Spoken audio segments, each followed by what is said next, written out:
Assalamualaikum warahmatullahi wabarakatuh. Perkenalkan, nama saya Muhammad Wildan Maulana dari kelas D4M4C dengan NRP 0323040076. Di sini saya akan mempresentasikan tugas analisa numerik mengenai simulasi oscillating pada tiga lipas silinder. Langsung saja, pada kali ini kita akan menganalisa mengenai perilaku aliran fluida yang memiliki peran sangat krusial dalam berbagai disiplin ilmu dan aplikasi teknik. Seperti dalam perpipaan, dinamika fluida, aerodinamika, hingga teknik lautan. Salah satu salah satu bentuk yang menarik adalah untuk diteliti adalah oscillating flow atau aliran polarisasi, yaitu jenis aliran yang mengalami gerakan bolak-balik secara periodik akibat adanya gaya yang berulang, seperti tekanan yang berubah-ubah ataupun getaran mekanik. Tidak seperti aliran stasioner maupun turbulen pada umumnya. Aliran berpolarisasi ini menunjukkan sifat khas berupa perubahan angin dan kecepatan secara berkala dalam siklusnya. Nah, pada hari ini kita akan mengkaji mengenai fenomena aliran fluida yang mengalir melewati tiga silinder yang disusun sejajar terhadap arah aliran.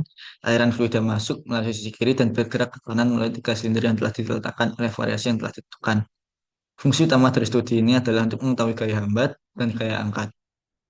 Pada kali ini kita menggunakan perangkat lunak Salome untuk desain permodelan, OpenFOAM untuk pendekatan numerik, dan ParaView untuk memvisualisasikan gaya hambat dan gaya angkat yang terjadi. Nah, pertama kita pada Salome kita menggunakan metode meshing. Pada metode meshing kali ini saya mendapatkan volume untuk meshnya sebesar 55.340. Kemudian untuk metodenya yang pertama kita harus mengedit mesh dengan nama submesh 1 dan meshnya kita menggunakan mesh 1. Untuk geometrinya kita menggunakan bagian depan, mesh tipenya ANI, kemudian algoritmenya kita menggunakan NetGen 1D 2D. Hipotesisnya kita menggunakan NetGen 2D parameter 1. Kemudian kita atur mengenai mesh size-nya dengan max size sebesar 1 dan min size sebesar 0,05. Untuk finesse-nya kita menggunakan very fine. Kemudian kita mengatur local size-nya dengan edge silinder sebesar 0,025, edge silinder 3 dan edge extrusion 2 dengan sebesar yang sama. Kemudian untuk face small box depannya kita menggunakan ukuran 0,065. Nah, kemudian kita melanjutkan ke metode meshing dengan submesh 2. Nah, pada kali ini kita tetap menamai dengan submesh 2, meshnya menggunakan mesh 1 dan geometrinya edge extrusion 1.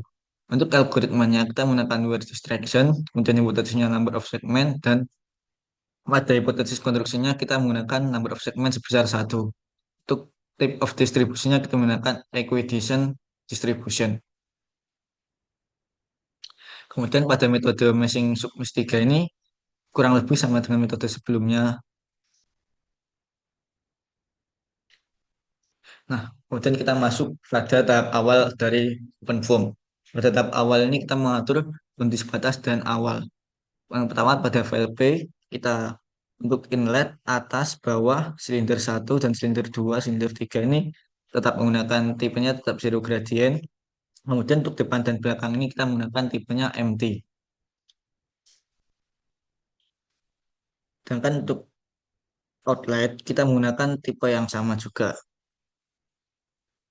Nah, pada file U ini dapat kita lihat bahwasannya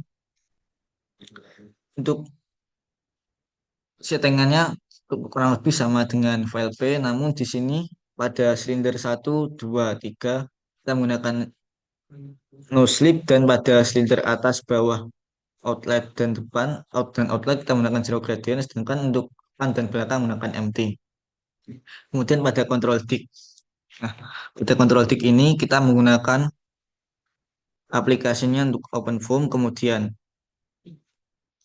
start formnya kita menggunakan start time, lalu kemudian kita menggunakan kontrolnya untuk runtime dan intervalnya 0,5.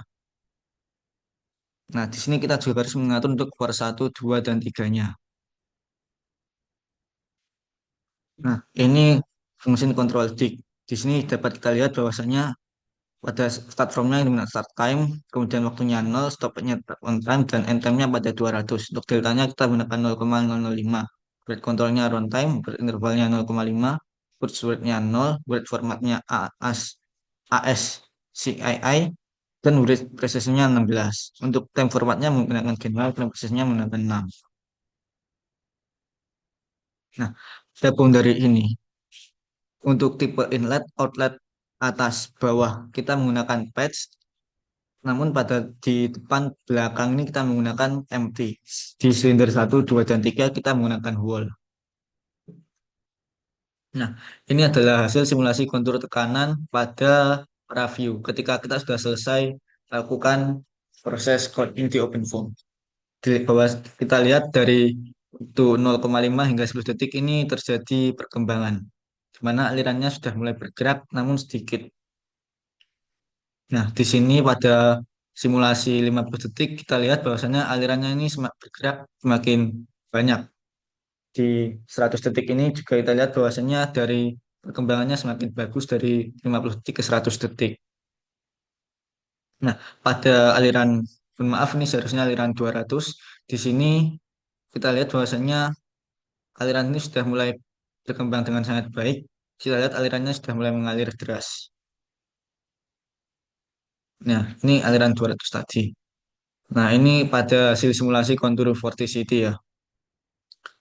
Tidak berbeda jauh dengan kontur tekanan tadi. Di kontur vorticity ini aliran mulai bergerak pada T 10 detik.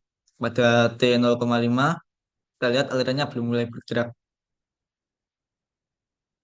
Nah, di sini pada waktu menunjukkan 50 detik dan 100 detik. Aliran ini pergerakannya semakin bebas. Di sini kita lihat semakin mengalir, berbeda dengan pada saat yang sebelumnya tadi. Nah, ini pada T 200 detik. Terlihat bahwasanya vorticity-nya ini terlihat semakin bagus. Nah, ini melakukan plot koefisien drag terhadap waktu. Bisa dilihat grafiknya seperti ini. Nah, ini plot koefisien drag terhadap waktu dengan CL. Nah, kesimpulan yang didapat dari hasil analisa tadi adalah yang pertama, dalam studi simulasi ini terdapat dua jenis gaya utama yang bekerja pada setiap silinder. Yang pertama adalah gaya hambat atau drag yang timbul akibat interaksi dinamis antara fluida, udara atau air dengan permukaan silinder yang bergerak relatif terhadap fluida tersebut. Kemudian gaya angkat lift dihasilkan oleh perbedaan tekanan fluida pada kedua sisi permukaan silinder saat aliran fluida yang melewatinya. Kemudian pada poin kedua, mulai pola gaya hambat atau drag. Berdasarkan grafik hasil simulasi, silinder 3 mencatat gaya hambat tertinggi karena posisinya yang terbuka tanpa terhalang silinder lain, sehingga menerima dampak penuh aliran fluida. Silinder 2 memiliki gaya hambat terendah akibat terhalang oleh silinder 1 di depannya, yang mengurangi intensitas interaksi dengan aliran utama. Silinder 1 menunjukkan drag cukup besar karena berada di posisi terdepan dan di titik pertama yang dengan aliran fluida. Kemudian pada poin ketiga, pola gaya angkat lift hasil simulasi mengungkapkan fenomena menarik. Silinder 2 justru memiliki gaya angkat paling dominan. Akibatnya posisi yang terjepit antara silinder 1 dan 3. Konfigurasi ini menciptakan aliran turbulen dan kestabilan tekanan di sekitar silinder 2 sehingga meningkatkan nilai liftnya secara signifikan. Nah, sekian dari saya. Apabila ada salah kata maupun perbuatan saya minta maaf. Bila taufik wal hidayah. Wassalamualaikum warahmatullahi wabarakatuh. Terima kasih banyak.